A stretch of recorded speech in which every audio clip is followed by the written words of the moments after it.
की खुशामद होगी, लेकिन आ गए यहाँ तंदुल नगरी में तो स्वयं तो स्नान करने चले गए और मुझे तो कुछ नहीं पूछा। नाराज हो रहा है, नाराज हो रहा है। जहारवीर महाराज बहुत देर तक स्नान करते हैं, गुरु का ध्यान करते हैं, अर्घदान करते हैं। बाद में जब नीला घोड़ा के पास में लौट करके आए तो एक लोटा जल लेकर के आए। उस एक लोटा जल को देख करके नीला घोड़ा और ज्यादा नाराज। क्यों? घोड़े ने सोचा कि एक लोटा जल लेके आए तो अपने पास रखते, मेरे पास में क्यों रख दिया? अच्छा, अगर हम मान लें कि जल मेरे लिए लाए होंगे तो एक लोटा जल में हम क्या क्या करें? पैर धोएं, पूछ धोएं, कुल्ला करें कि नहाएं, बताओ क्या क्या होगा कि पी लें?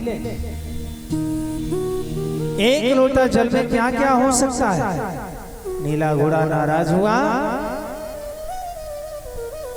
रस्से में झटका दिया, कहा अब हम बागड़ देश को चले जाएंगे। नीला घोड़ा यहाँ नाराज हुआ गोगा जी से। और नाराज क्यों हुआ? कि एक लोटा जल लाए तो इसमें तो पूंछ भी नहीं धुल पाएगी।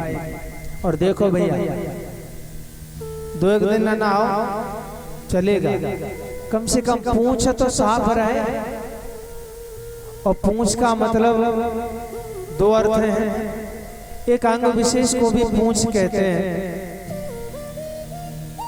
और बढ़ती प्रतिष्ठा को भी पूंछ कहते हैं। अगर किसी का सम्मान हो, अधिक सम्मान हो, समाज में प्रतिष्ठा हो, लोग कहते हैं क्या बात करते हो साहब, उनकी तो यहाँ से लेके वहां तक पूंछ है, लंबा हाथ उठाते हैं, दिल्ली, लखनऊ, अमेरिका तक पूंछ है उनकी। अच्छा, जिसकी पूंछ होती है वो भी खुश होता है कि हाँ देखो हमारी पूंछ है? और लोग रोते भी इसलिए हैं कि हमारी पूंछ नहीं है। लेकिन एक बात है भैया, इस समाज में जिसकी पूंछ है, समाज में जिसकी पूंछ है उसी का अपमान होता है जगह जगह। लोग चाहते हैं कि इसका अपमान हो जाए, उसी का विरोध होता है। अच्छा, विरोध भी क्यों होता है? नीला घोड़ा भी नाराज था केवल पूंछ के लिए। आपने देखा हो बड़े बूढ़े माता पिता डूकर डूकरी कहीं बैठे मिल जाएं घर के बाहर दरवाजे पे, जैसे हमारे परीक्षित महाराज हैं, जैसे यज्ञपति जी हैं, इनसे पूछो भाई बताओ तुम्हारे घर में सही तो चल रहे हैं? बेटा सम्मान करते हैं, बहुएं पूछती हैं कि नहीं रोटी पानी? तो बड़े उदास मन से कहते हैं साहब अब जा घर में हमारी का नहीं है पूछ। अच्छा, विरोध में क्यों रहते हैं लोग?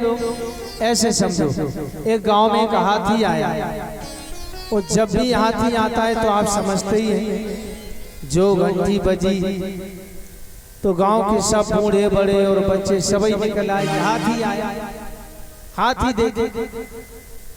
अच्छा, हाथी देखने आए तो बड़े बूढ़े कहते हैं बच्चों गणेश जी हैं, हाथ जोड़ो प्रणाम करो। अच्छा, बच्चे और बड़े बूढ़े सब हाथी के आगे हाथ जोड़े खड़े होते हैं। ध्यान से समझे इस बात को, हाथी के आगे हाथ जोड़े खड़े होते हैं। लेकिन एक बात है, पूरे गांव के यदि रहने वाले नर नारी बच्चे हाथ जोड़े खड़े होंगे हाथी के आगे, तो पूरे गांव के भौंकने वाले कुत्ते हाथी के पीछे पड़े होंगे। ये देखा होगा आपने। जब भी हाथी की पूजा होती है या उसके आगे हाथ जोड़ते हैं तो कुत्ते भौंकने वाले पीछे पड़ते हैं। लेकिन इतना ध्यान रखना कि हाथी अपनी मस्ती में चलता जाता है, हाथी अपनी मस्ती में चलता जाता है। अच्छा, हाथी और कुत्तों की कोई बराबरी भी नहीं है। अगर सोचा जाए कि भाई कोई मामला होगा, कोई समस्या होगी, अगर कुत्तों से पूछा जाए कि भाई हाथी को देख करके तुम काहे को भौंकते हो, क्या परेशानी होती है तुम्हें, तो शायद कुत्ते यही जवाब देंगे कि हमें हाथी से कोई मतलब नहीं, हमें हाथी से कोई मतलब नहीं। बात तो यह है कि इन गांव वालों को हो क्या गया, ये हाथी के आगे हाथ जोड़े काहे को खड़े हैं?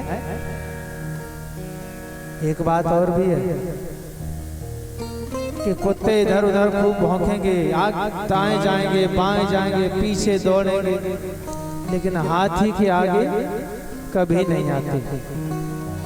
और इससे हमें सीखना चाहिए, आप अपनी मस्ती में चलते जाइए, समाज कभी बोलना बंद नहीं होता। आप अपनी चाल में अपनी जिंदगी की रफ्तार जो है बराबर बनाए रखिए। गाड़ी पर भी जाते हैं, 4 व्हीलर में जाएं या मोटरसाइकिल पे, कई बार कुत्ते भौंकने लगते हैं पीछे, तो आपने देखा हो कुत्ता दाएं जाएगा, बाएं जाएगा, भौंकेगा, दौड़ेगा, लेकिन सामने नहीं आएगा। क्यों? वो जानता है कि सामने आए तो मर जाएंगे। ऐसे ही जो बुराई करने वाले होते हैं, एक दूसरे की भिड़ाने वाले होते हैं, ये केवल पीछे भौंकते रहते हैं। अपनी जिंदगी को अपने हिसाब से आगे बढ़ाते रहिए।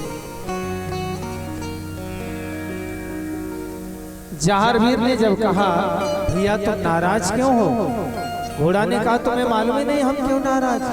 सुनिए,